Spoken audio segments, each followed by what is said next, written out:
It's one thing to tell the troops that you support them. It's another to work at making them believe that you believe, as president, that their sacrifice is worth it. President Bush did that with the troops when I was secretary. I did not see President Obama do that. And I said, and as I write in the book, it was this absence of passion, this absence of a conviction of the importance of success that disturbed me. That's former Secretary of Defense Robert Gates defending what he writes in a new book and hitting President Obama on his commitment to America's war efforts.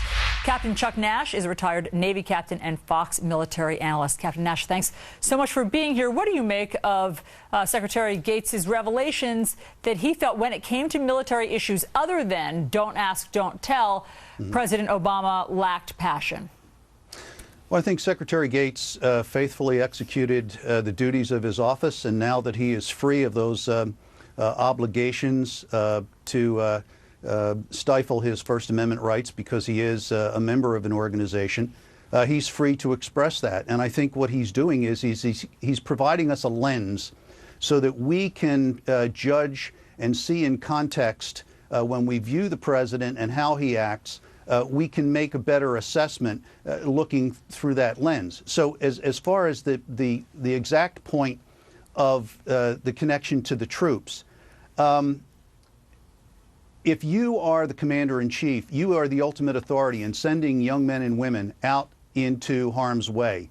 And they have to believe, they must believe, as must their loved ones at home, and the American taxpayers must believe, that there is faith, that there is an end game in this that best suits the United States and our, if you can't call it victory, at least our national interest. And if you break that bond of trust, then who in the future will step up to defend the nation, and what taxpayers will be willing to put up treasure? But, Captain, I mean, is it any surprise? These are wars, Afghanistan and Iraq, that President Obama inherited from the previous administration. So is it a surprise that he felt ambivalence or that he lacked a passion for them?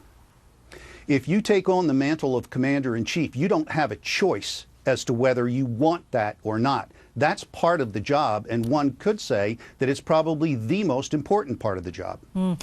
Very quickly, Gates does write in the book that he believes the president does care about the troops, and that in the first 2 years on national security, at least, the two men saw eye to eye. So there's a lot of revelations coming out in this book, and obviously we will continue to try to analyze them. Captain Nash, thanks so much for being here and for your service.